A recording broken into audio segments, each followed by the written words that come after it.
Welcome to the IELTS exam. What's your full name, please? My name is...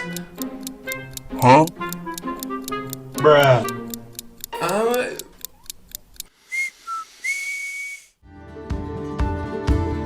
So it's really important to make a good first impression when you take the IELTS speaking test. Because making a good first impression can make a big difference to your final score. So let's learn how to introduce yourself perfectly and answer all of those first questions in the IELTS speaking test. I'm Francis, I'm a former IELTS examiner, and in this video, I'm going to show you each of the 7 steps to introducing yourself perfectly in the IELTS speaking test.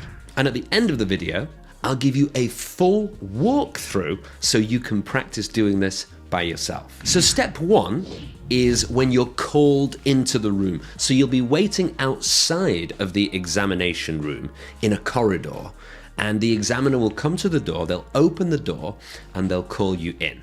Now, many people get very worried about this part, and they think they have to say, "Good afternoon, it is such an honor to be here." But you don't need to worry. You can just say hello, or you can say hi. Sometimes the examiner won't say anything to you. Sometimes they will.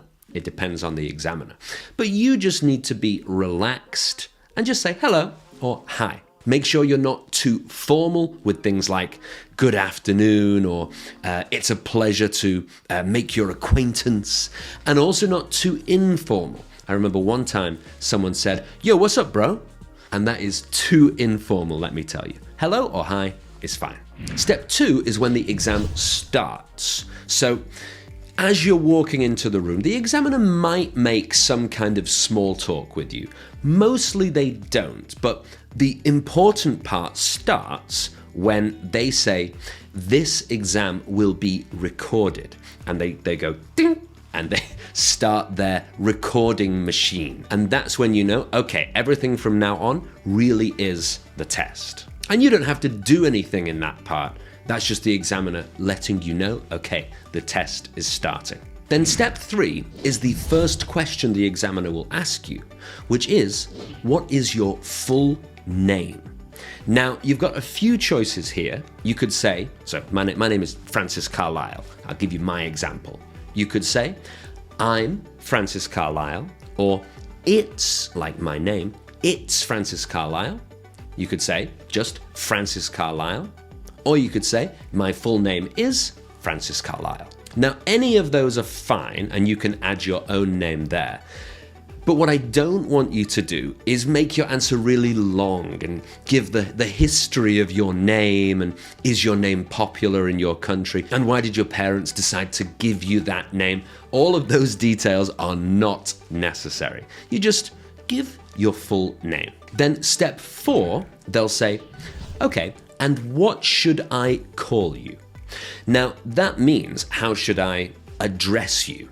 And you can give your shorter name. So for me, I would say Francis. You can call me Francis. Or you can say just Francis is fine. Or if you've chosen an English name, this would be the chance to say, "My English name is Francis." Just before we go to step 5, let me remind you that if you are taking the IELTS exam soon and you want to get a band 7 or higher, we've got a great course to help you.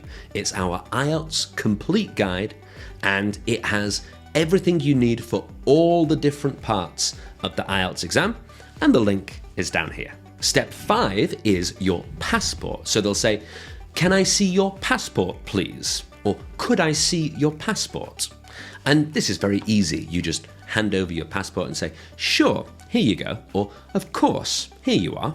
Then step 6 is a step that many people make a mistake on. Step 6 is, where are you from? Now, people think, oh, I must give a long history of the last 500 years of my city.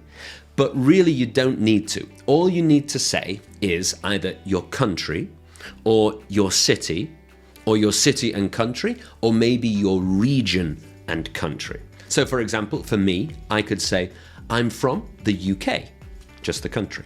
Or, "I'm from Manchester," that's just the city.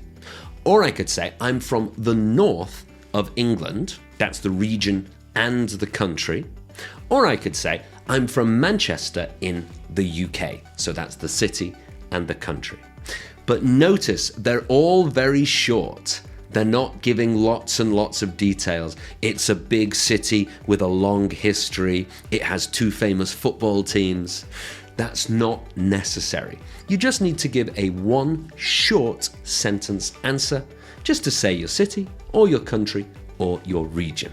Then finally, step 7 is when the main part of the test begins. All right, so the examiner will say something like, now, I'd like to ask you some questions about, and they'll say a topic. So it won't always be those words, but it's something like, now, let's start talking about, and then the topic. And the first topic in your IELTS speaking test will always be one of these 3.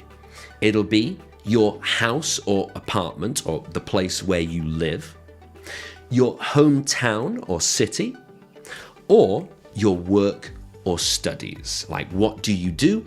Do you work or are you a student? They'll ask. So those 3 different topics are extremely important. And we actually have videos to help you prepare for all of those 3 topics. And you can check them out in the description below, or you can click up here. And one thing I really want you to remember is try to not let the examiner's mood or the way that they behave affect you, all right?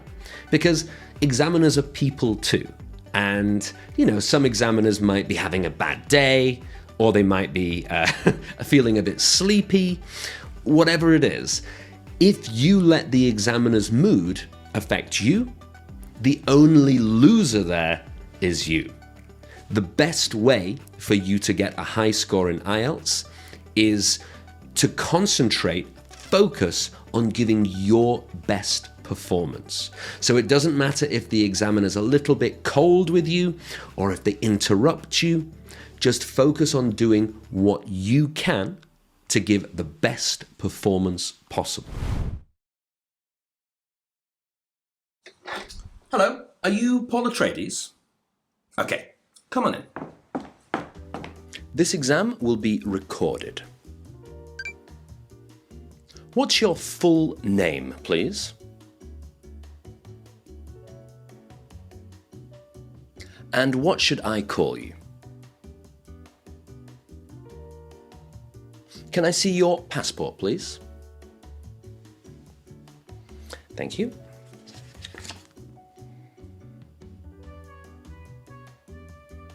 That's fine. And where are you from? Okay, so let's begin by talking about your hometown. So there we go. The 7 steps to introducing yourself perfectly and answering those important but short questions at the start of the IELTS speaking test. If you want more tips to help you get a high score in IELTS, make sure you check out our IELTS speaking preparation playlist. We've got loads of great videos in there to help you get a high score. I'm Francis. Thank you very much for watching. Good luck in your IELTS exam, and I'll see you next time.